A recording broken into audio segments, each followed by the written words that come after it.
राधे राधे महाराज जी। महाराज जी, प्रेम पाने का संघर्ष में साधक को कई प्रकार की बाधा आती हैं महाराज जी, ऐसे में साधक क्या करे? बाधा क्या है? जहाँ राधा वहाँ कहाँ बाधा है। और प्रेम शब्द तो ऐसा है जो समस्त बाधाओं को मिटा देता है। क्या बाधा? हमारी इंद्रियों की लोलुपता हट जाए, हमारा मन प्रभु के चरणारविंद में आसक्त हो जाए, तो उसकी स्थिति ऐसी हो जाती, कोई बाधा नहीं पड़ती।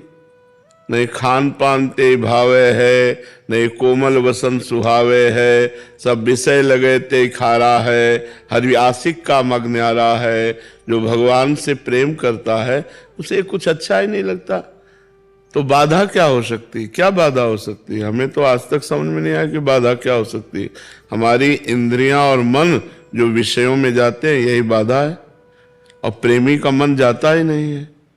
और जिसे प्रेम प्राप्त करना है उसे इतना दृढ़ होना पड़ेगा कि हमें परिवार की ममता भगवान के चरणों में समर्पित करनी होगी, हमें रुपए के द्वारा प्राप्त होने वाले सुखों का त्याग करना होगा, हमें इंद्रियों के भोगों से मन को हटाकर प्रिया प्रीतम के चरणारविंद में लगाना होगा। इसी के लिए नाम कीर्तन, नाम जप, भगवत कथा, साधु संग, ये सब अनुष्ठान किए जाते हैं। तो बाधा क्या हो सकती है? बताइए, क्या बाधा हो सकती है? किसका प्रश्न है? क्या बाधा हो सकती है? अंग्रेजी जानती हो, हिंदी जानती हो, तो हमारी बात समझ रहे हो? तो क्या बाधा हो सकती है? हमारे प्रारब्ध कर्म हमारे प्रारब्ध कर्म जो नहीं बाधा दे सकते। प्रेम में बाधा नहीं देते। बहुत प्रकार के कष्ट हैं शरीर में, लेकिन वो बाधा थोड़ी है, वो तो कृपा है श्री जी की। जितना हमें कष्ट मिलता है शारीरिक, प्रेमी अगर शरीर के कष्टों की याद रखे तो प्रेमी किस बात का? प्रेमी तो बहुत विचित्र मार्ग है। जीवित मर जाए उलट आप में समाए, यह दिलगिरी है। जीवित मर जाए, मन मार्या तन बस में कीन्हा, हुआ भरम सब दूर, बाहर से कछ दिखत नाही, अंदर चमके नूर। आपो त्याग जगत में बैठे नहीं किसी से काम, उनमें तो कछु अंतर नाही, संत कहो चाहे राम। क्या प्रारब्ध?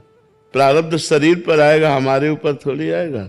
हम तो श्री जी की दासी हैं या ठाकुर जी के दास हैं, हमारा क्या बिगाड़ लेगा प्रारब्ध? प्रारब्ध शरीर को पीड़ा देगा, आनंद पूर्वक राधा राधा कहते हुए उसे भोग लेंगे, क्या बाधा पहुंचा देगा? शरीर स्वस्थ है, मनमानी भोग भोग रहे और प्रेम की बात कर रहे हैं, नहीं, ऐसा नहीं है। जब भीषण विपदा में भी राधा राधा राधा राधा, भीषण पीड़ा में भी राधा राधा राधा, तब प्रेम का मार्ग है। प्रेम का जो मार्ग है वो थोड़ा कठिन है। भगवान से प्रेम करना, श्री कृष्ण से प्रेम करना कठिन है। प्रेम के पंथ में जिंदा नहीं चला जाता, मर के चला जाता है।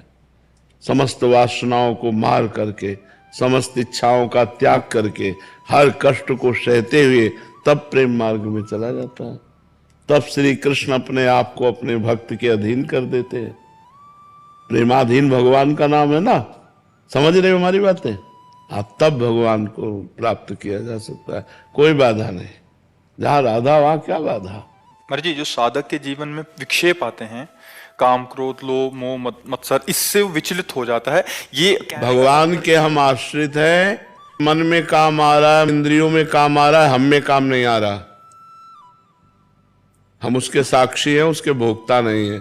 थोड़ा शास्त्र स्वाध्याय करो, थोड़ा सत्संग करो तो ज्ञान प्राप्त हो, तभी इन बाधाओं से हम दूर हो सकते हैं। नहीं तो बार बार काम क्रोध आदि के विक्षेप, और उनसे बचो। जैसे स्त्री शरीर है तो पुरुष शरीर के संयोग से बचो, पुरुष शरीर है तो स्त्री संयोग के सानिध्य से बचो। एक दूसरे से बचकर ब्रह्मचर्य धारण करते हुए आगे चलो। यदि गृहस्थ में हो तो अपने पति अपनी पत्नी से ही केवल मतलब रखो, इधर उधर दृष्टि मत रखो, तो भजन बढ़िया बन जाएगा। विक्षेप तब पड़ता है जब भजन नहीं होता। विक्षेप तब पड़ता है जब दृढ़ भगवद आश्रय नहीं होता। विक्षेप तब पड़ता है जब भगवान पर दृढ़ विश्वास नहीं होता। नहीं, ये सब तूफान है, भगवान पहाड़ है। पहाड़ की ओट में हो गए, तूफान निकल गया।